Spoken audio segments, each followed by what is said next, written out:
Toshkentda sun'iy yomg'ir yog'diriladi. Toshkent shahrida sun'iy yomg'ir yog'dirish texnologiyasi joriy etilmoqda.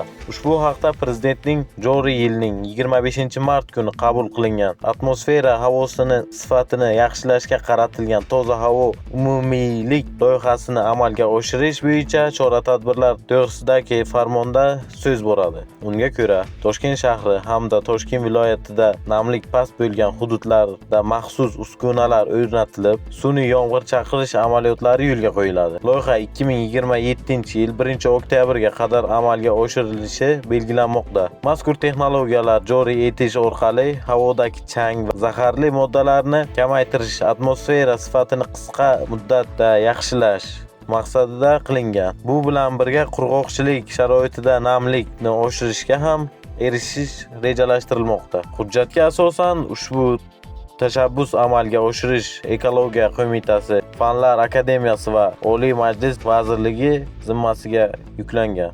Ularga xorijiy tajribani o'rganib, samarali yechimlar joriy qilish vazifasi qo'yilgan. Eslatib o'tamiz, avval sun'iy yomg'ir yog'dirish texnologiyasi 2026-yil davlat dasturiga ham kiritilgan edi. Unga ko'ra, 2026-yil 1-martdan boshlab pilot loyihani ishlab chiqish va kamida 3-5 ta amaliy sinov o'tkazish rejalashtirilgan. Pilot sinovlari natijasida yog'ingarchilikni hajmini tabiiy holga nisbatan 10-20% ga oshirish kutilmoqda.